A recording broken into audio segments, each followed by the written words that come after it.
addressing the issue of banning the use of electronics in the classroom. Over the past 30 years since the establishment of the first laptop by Adam Osborne in 1981, the educational environment has seen growth in the impact and prevalence of electronics. We propose the claim that electronics should be banned from the classroom. In regards to this debate, we will define electronics as laptops, tablets, and cell phones, whether they claim to be smart or not. Classroom setting as all levels of educational teaching, and banned as being turned off and out of sight. Our inherency claim is there is an inconsistency in the regulation and policies regarding the use of electronics in the classroom. According to NEA today, 70% of schools who previously had bans of cell phones have dropped it. Not only are schools not allowing the use of electronics, but they have begun to encourage students to bring their own electronics to school. The New York Times recently wrote of a school district in Houston imposing a BYOD, bring your own device policy. On the other hand, many schools stress that electronic use in the classroom is unethical and can cause and according to the University of Missouri, says to not be surprised if you develop a negative impression from your instructor. Research shows that there are countless specific policies to each school and even classes. NEA Today tells of some schools in Michigan adopting new straightforward rules and guidelines for educators that were designed to meet the needs of students while addressing educators' concerns. A green light, stoplight, means that they can use them, and red means no. What part of this policy is easy and straightforward? Students should not have to trouble themselves with the inconsistency from one classroom to another. Often a student is cleared to use their laptop in one class, only to be marked down or dropped from the class if they use it in another. This confusion and lack of overarching understanding can best be solved through an implication of a nationwide ban. Our significance claims are: first, the presence of electronics in the classroom has created a huge distraction to the learning process. Second, electronics are an additional tool to aid the act of cheating. And lastly, test scores are shown to be directly impacted by the use of electronics.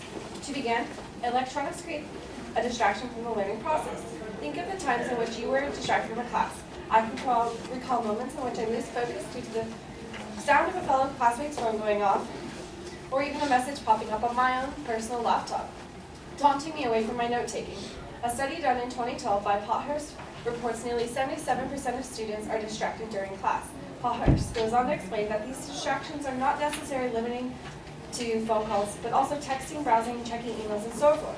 The most obvious of these distractions could be to the professor. Distracting the professor can take away from the class as a whole and the materials at hand. Some may argue that although it is true individuals are distracted by electronics in the classroom, that the ability to multitask negates the need to eliminate the distraction. When in actuality, multitasking, according to Peter Brigman of the Harvard Business Review, can decrease productivity levels by 40%, increase stress, even potentially cause a 10-point drop in IQ. According to a recent release from the Apple Store, there are now more than 1 million apps available to purchase. This means more than 1 million possible distractions in the classroom with the presence of a smartphone. In addition to being a distraction, electronics aid the act of cheating in the classroom. Cheating has been a problem in schools since the beginning of time. Allowing electronics opens a variety of new techniques to succeed at an old problem. In 1940s, 20% of college students admitted to cheating in high school. Today, nearly 98% of college students each year report having cheated, according to NoCheating.org. With quickly searching the combination of technology and cheating, one can find a number of websites promoting the use of electronics for cheating. For example, complex.net or .com has a list of 50 techniques involved with technology to use cheating. U.S. News and World Report surveyed 1,013 teens, and 2/3 of the respondents to the poll say that they have used electronics to look up answers during a test. Not only can they be used to look up answers, but they can be used in a number of ways, such as taking a photograph and sharing the test. Laptops can be used to plagiarize and purchase essays and papers from websites such as schoolsucks.com, which offers custom essays, pre-written essays, and book reports. Our final significance claim is test scores are shown to be directly impacted by the use of electronics. A study by Duncan, Huesta, and Wilcox in 2012 demonstrated that students who reported regular cell phone use in class show an average negative grade difference of 0.36 to 0.08 on a 4-point scale. While, to contrast, according to the 2015 Times article, test scores rise after cell phone bans from school. Schools that enforce a strict ban on cell phones saw a 6% decline in test scores.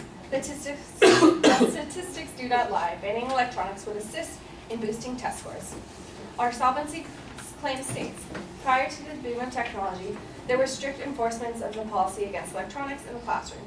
Putting an end to the leniency of the electronics will re-establish an environment in which learning thrives. Our proposed plan of action is there should be a nationwide policy banning the use of electronics in the classroom. The exception to this would be classes that require computer software, such as classes with labs or design. Failure to abide by these will result in a warning for first offense and being kicked out of class for second offense, and a 0 for participation in the third offense for students. The faculty have also an implication of a 3-strike policy, resulting in being fired in the last strike. Thank you.